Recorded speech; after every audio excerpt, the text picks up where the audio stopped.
ser de 5, 10 minutos, para a gente procurar aproveitar ao máximo esse nosso tempo aqui de audiência. Agradecer a presença da prefeita Deliana e participar conosco aqui do nosso encontro. O nosso vice-prefeito representou a senhora na reunião passada, foi justificado que a senhora estava em outra reunião no Lisboa, tratando umas questões das creches do nosso município. Agradecer a presença dos vereadores, o vereador Clodir Capistrano, o vereador Nery do Amaral, a presença do deputado Mário Marcondes, pela presença dos nossos secretários, funcionários da prefeitura, nossos delegados, membros do colegiado de acompanhamento e controle do nosso plano, nossos fiscais do nosso processo. Então, como eu já fiz a minha fala na primeira audiência, prefeito, vou passar para que a senhora faça a sua saudação e, em seguida, a gente possa passar a palavra para a nossa equipe técnica, para a gente possa dar continuidade ao nosso trabalho e oportunizar para que o nosso cidadão possa intervir e fazer suas colocações. Boa noite a todas as senhoras, a todos os senhores. É um processo que, mesmo eu não estando presente todas as vezes, eu tenho acompanhado todo esse andamento através do secretário e toda a nossa equipe, que tem um compromisso com a cidade de São José. Que nós possamos entregar a cidade com planejamento, sabendo aonde é que essa cidade tem que crescer e como é que a gente quer que ela cresça. Então, o que eu pedi a toda a equipe é que a sociedade pudesse participar e que a gente construísse juntos um futuro melhor para a nossa querida São José. Então, eu quero mesmo agradecer a presença de vocês, tenho acompanhado, tenho visto a participação. Sempre a gente quer uma participação maior, mas é um aprendizado, e esse aprendizado vocês estão participando conosco. Cada um que vem uma vez sempre trará outro, ou pelo menos fará um comentário na rua para que as pessoas possam participar melhor. Eu tenho escutado muito também na rua muitos comentários positivos a respeito desse nosso processo, inclusive com promotoria pública, inclusive com a justiça se manifestando. Então, eu quero agradecer mais uma vez a presença de vocês, dizer que a prefeitura está se esforçando para fazer a nossa parte, mas a outra parte é com a participação de vocês, e eu tenho certeza que o resultado, né, professor, será muito melhor se a gente conseguir fazer desta forma, com tranquilidade, com transparência, que é o objetivo do nosso governo, que é o propósito do nosso governo, fazer uma cidade melhor. Então, eu quero agradecer mais uma vez. Não posso me estender, porque a gente tem que cumprir horário hoje. Obrigada, Michel, pelo comando. Obrigada a toda a equipe da Associação da Granfipolis, que tem respeitado a cidade e seguido tecnicamente o que é melhor para São José. Muito obrigada. Obrigado, prefeita. Passa então ao nosso professor Edson Catoni, para que ele possa iniciar os trabalhos. Boa noite a todos. Quem esteve na primeira parte da audiência semana passada já deve ter notado uma diferença em relação a outras audiências públicas de igual peso em conteúdo. Né? A gente optou por fazer um roteiro de exposição, né, que vai direto ao foco daquilo que, por último, nos chamou mais atenção. Né? Eu vou pedir agora para a arquiteta Bianca fazer a exposição do conteúdo do que a gente vai ter o roteiro dessa segunda parte, né? E, na sequência, a gente vai se dividir, conforme o conteúdo, entre os apresentadores que estão na mesa, da equipe técnica, e nós vamos ter vários blocos de perguntas. Da mesma forma, né, a gente espera ter a objetividade de todos, fazer com que essa troca, esse momento, seja para a gente ampliar em cima daquilo que acabou de ser exposto. Né? A gente tem muito assunto que pode estar na cabeça de todo mundo, que pode ser interessante, mas a gente reafirma aquilo. Foi muito bom na primeira parte da audiência pública da semana passada, que as pessoas colocaram perguntas já objetivas sobre aquele conteúdo exposto. Né? Isso ajuda bastante a gente a esclarecer e avançar. Bianca, por favor. Bom, boa noite a todos. Obrigada pela presença. E, como o Catoni disse, nós vamos, então, organizar a apresentação de um modo um pouquinho diferente do que nós costumamos ver, né? Nós dividimos em 3 blocos, basicamente. Então, o primeiro bloco, nós vamos mostrar para vocês o que nós chamamos de abordagem configuracional, que é mais ou menos a estrutura que a equipe técnica vai adotar, que está adotando e que vai adotar nas análises técnicas, né, do plano. Nós vamos mostrar depois as principais demandas e desafios que apareceram com as análises, com a leitura técnica e a leitura comunitária, como as projeções populacionais, as demandas por habitação, o perfil dessa população que existe agora em São José e que provavelmente vai se concretizar nas próximas décadas. E, no final dessa apresentação, nós fazemos o primeiro bloco de 4 perguntas a respeito do conteúdo que foi apresentado. Depois, nós vamos fazer um terceiro bloco com os principais condicionantes para o desenvolvimento do território. Nós vamos trazer questões ambientais, como o novo Código Florestal, as cartas geotécnicas de aptidão à urbanização, as obrigações municipais com relação às questões ambientais e também as áreas para possível ocupação do território que nós já conseguimos detectar. Então, são os principais condicionantes e intercalando sempre com blocos de perguntas com relação a esse assunto que vai ser exposto. Bom, então agora a gente vai abrir explicando para vocês rapidamente essa estrutura que nós estamos montando, que nós estamos fazendo para fazer todas as análises técnicas. Como é que nós conseguimos trabalhar com tantos dados que nós obtivemos ao longo dessa leitura técnica? E aí eu vou convidar, então, o arquiteto Catoni para explicar a abordagem que ele está desenvolvendo agora no plano.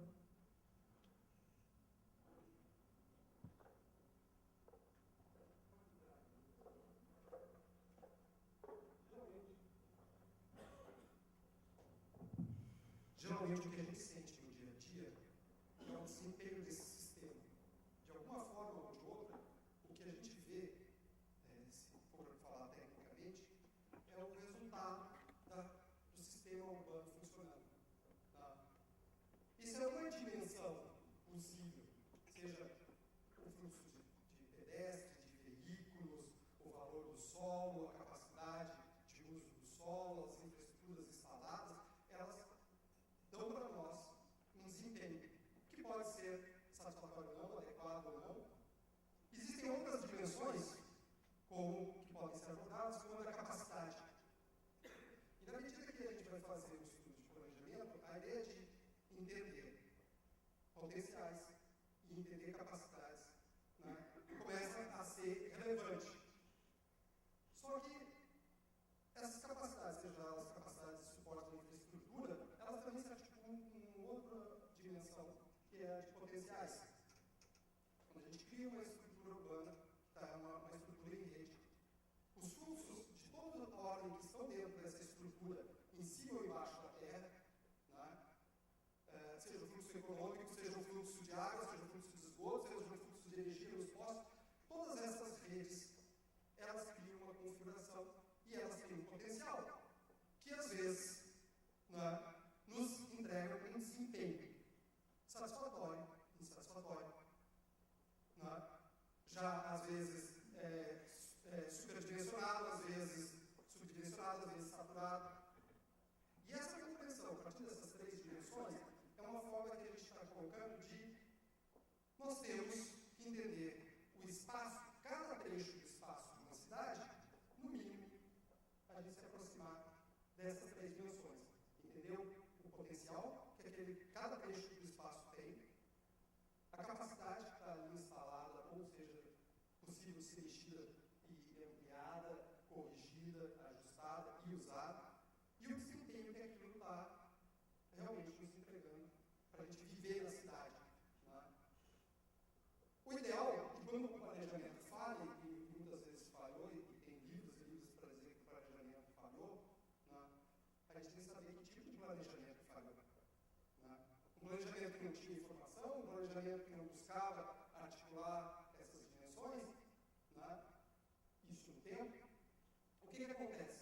A ideia é você organizar o território e fazer com que, ao mesmo tempo, você entenda essas várias dimensões, perceba a diferença e, através do ordenamento do território, você possa, com planejamento e controle, né, usar o parcelamento, uso e ocupação do solo de forma planejada e controlada para fazer com que lugares onde tem potencial você possa dimensionar, ajustar a capacidade e entregar um desempenho de acordo com as demandas e com as expectativas presentes e futuras num cenário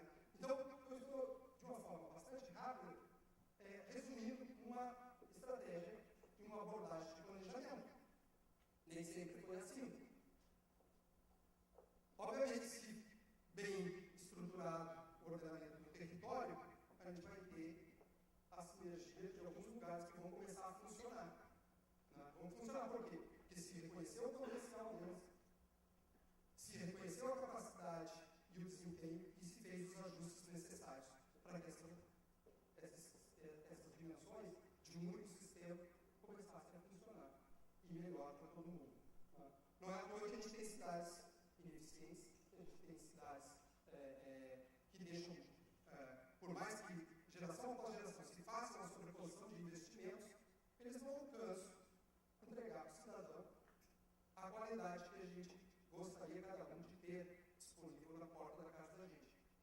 Seja qual serviço, qual equipamento, vocês possam imaginar, são as várias temáticas que a gente tem que, de alguma forma, entender e aproximar.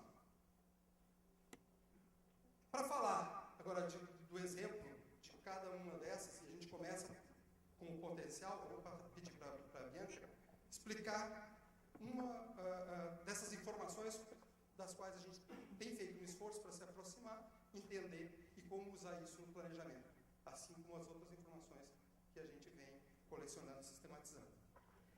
Uma das várias ferramentas que nós temos para calcular esse potencial é uma análise configuracional do sistema viário, que é feita através da sintaxe espacial. É um software que nos diz, através do sistema viário, o potencial que aquele sistema viário tem para se desenvolver. E ele tem uma série de medidas. Uma das medidas possíveis de se calcular a partir desse software é a medida de integração desse sistema viário. Então, esse aqui é um mapa que nós produzimos com a área conurbada da região metropolitana, os 4 municípios, e do mais vermelho para o mais azul, ele nos mostra o potencial que essa área tem de integração, que esse sistema viário tem. É uma das possíveis análises que a gente está fazendo, né? Então, o que a gente pode ver a partir daqui, por exemplo, é que essa parte central de Florianópolis e São José, ela parece mais vermelha do que o restante do mapa. Então, essa área tem potencial para estar mais integrada. E a gente vê que no seu desempenho, que a Catarina disse, é quando esse potencial começa a se concretizar no fluxo de veículos, no uso e ocupação do solo, né, nas coisas reais, realmente acontece. Nós vemos que essa área aqui, ela está mais integrada, as pessoas conseguem se locomover de uma forma melhor, ali é mais fácil de ofertar infraestrutura. Então, esse mapa está nos mostrando uma primeira análise de como que a gente vai abordar essa integração. Uma coisa que nos chamou a atenção com relação a esse mapa é que, apesar de nós termos uma área central que é relativamente integrada, né, segundo essa análise, nós temos muitas áreas que apresentam um pouco potencial para integração, que é toda essa parte aqui mais azul, por exemplo, do norte e do sul da ilha, de Florianópolis, e aqui mais a oeste da BR-101. Nós temos vários pontos que não estão tão integrados com o restante da malha. E, além disso, nós percebemos que a BR-101 ela possui alguns pontos em que acende mais mais laranja, e que nós vimos que coincide com os pontos da BR em que tem viadutos, em que é possível fazer a transição de um lado do outro da malha. Então, nesse ponto aqui que está mais laranjado, que a gente vê que tem uma área, né, mais integrada, neste ponto aqui também, aqui, que fica mais ou menos distante, cerca de 1,5 km, que são as áreas que tem os viadutos da BR, nós vemos que essas áreas têm mais potencial para estarem integradas. Isso nos diz também que, nas áreas, então, em que não tem a transposição da BR, não há tanta integração. Essas áreas ficam mais segregadas. A gente vê que tem áreas aqui mais escuras. Então, nós já conseguimos analisar, a partir dessa ferramenta, o potencial que a BR-101 tem para integrar e o que ela faz também enquanto barreira de integração do sistema viário. Aqui a gente já consegue ver que isso acontece. E a mesma coisa aqui com relação à Avenida das Torres. Nós vemos que o lado leste da Avenida das Torres aparece mais vermelho. Tem mais sistema viário ali. É uma área que tem potencial para estar mais integrada. Ao passo que ao lado oeste, nós já temos um sistema viário mais escuro. Então, essa área aqui ela está um pouco mais segregada. Ela não tem tanta integração com relação ao restante do sistema viário desse complexo todo, né? Só para vocês entenderem uma das análises, uma das ferramentas que nós possuímos, e por isso que a gente tem que articular bem nosso pensamento para entender o que é potencial, que aqui a gente está medindo esse potencial, o que é o desempenho e o que é a capacidade. Então, com relação ao potencial, né, vamos pegar um exemplo bem prático, a Avenida das Torres. Essa aqui também é uma medida de integração, mas ao contrário daquele mapa que nós mostramos antes, essa aqui é uma medida de integração local. Aquele mapa antes ele mostrava com relação a toda a malha da área conurbada. E aqui a gente está pensando num raio de vizinhança, né? Uma proximidade maior. Então, o que a gente vê é que a Avenida das Torres ela parece mais vermelhinha do que o restante da malha. Então, isso significa que ela tem mais potencial para ser integradora aqui, conforme essa análise, né? Mas nós percebemos que quanto mais ela chega próxima do nó aqui da 282, mais azulado fica. Então, a gente percebe que a própria configuração espacial desse sistema viário, a própria forma como foi feito esse nó, faz com que talvez esse potencial que vem aqui de toda a Avenida das Torres não consiga se estender até o nó viário da 282. Então, a gente tem um potencial latente aqui da Avenida das Torres que não consegue se estender.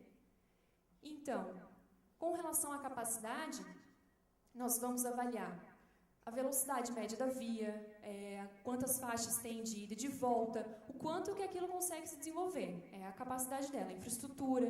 Então, nós percebemos que a Avenida das Torres ela tem 2 faixas de ida e 2 de volta, né?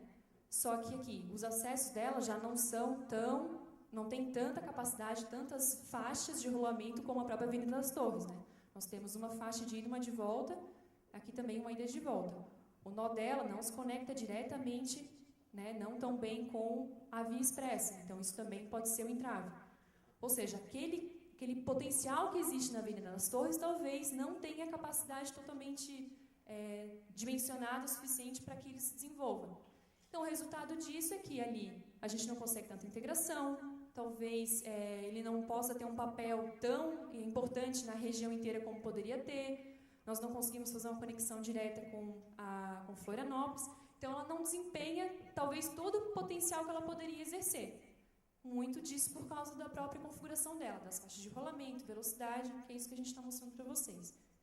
Então, para entender a quantidade de informações que a gente tem para trabalhar e tudo que a gente pode simular para entender se uma área está realmente exercendo o potencial dela e onde que a gente vai conseguir mexer com base no ordenamento do território, né, no plano diretor, o que a gente consegue adequar para que esse potencial se desenvolva, para que o desempenho de uma determinada área seja melhor. É uma rápida abordagem para a gente chegar nisso. E um exemplo de como isso se concretiza, esse mapa a gente mostrou lá na primeira parte da audiência pública, na terça-feira passada, que é um mapa da hierarquia do sistema viário. E nós vimos que a gente tem aqui uma via bem estruturante, importante, né, da Avenida das Torres, e ela chega no nó viário e já se transforma numa via local, porque não existe a capacidade suficiente, ela não está desempenhando esse papel de via estruturante até o final dela. Então, esse aqui é para mostrar para vocês como nós temos aquele ato, e é um dos exemplos que nós podemos trazer, que é fácil de visualizar, que todo mundo conhece, de um ponto em que não está tão equilibrado assim essa relação entre capacidade, potencial e desempenho. Bom, vamos então, para entenderem também rapidamente, essa ferramenta da sintaxe ela é possível de ser utilizada para projetar também. Então, a gente consegue analisar a situação atual e também analisar a diferença que uma ligação nova pode fazer na malha. Então, essa imagem de Berlim, ela é um clássico dos artigos de sintaxe. Essa imagem que vocês estão vendo é quando ainda existia o Muro de Berlim, em 89.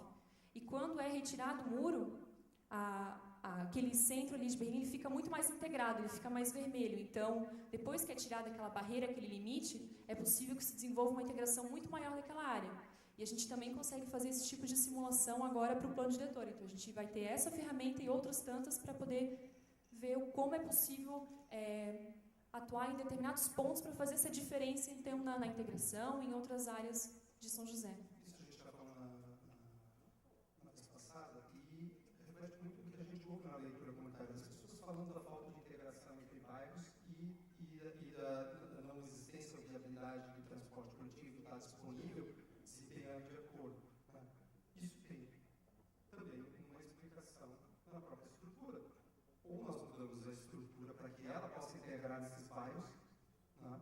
E a gente volta com um projeto capacitando as vias para fazer essa integração de bicicleta, a pé, de ônibus, né? Ter ruas completas, nos lugares certos. Então, se a gente mexer no lugar certo, a gente vai ter uma chance melhor de fazer com que aquele potencial, né, possa se concretizar. Hoje, o que a gente vê como um todo, São José, que a gente pegou essa imagem aqui, é uma cidade dividida. Uma cidade que opera abaixo do potencial dela não com um muro, porque tem vários pontos onde você pode atravessar, mas todas essas travessias são precárias para dar vazão ao potencial da cidade, enquanto ela precisa fazer trocas, né? Então, estabelecer essas novas centralidades, onde está o centro de São José, onde está o centro de cada bairro, onde será o avançamento, onde serão as plataformas de integração de ônibus dentro de um raio de ação, onde você possa constituir um bairro. Isso tudo está por ser trabalhado. E se a 10 continuar funcionando como barreira, se a gente não conseguir ampliar e aumentar o número de passagens, a gente vai estar sempre numa cidade funcionando abaixo do potencial dela. Bom, então, o segundo bloco, a gente começa a trazer as principais demandas e desafios que nós vamos, então, tratar nesse plano.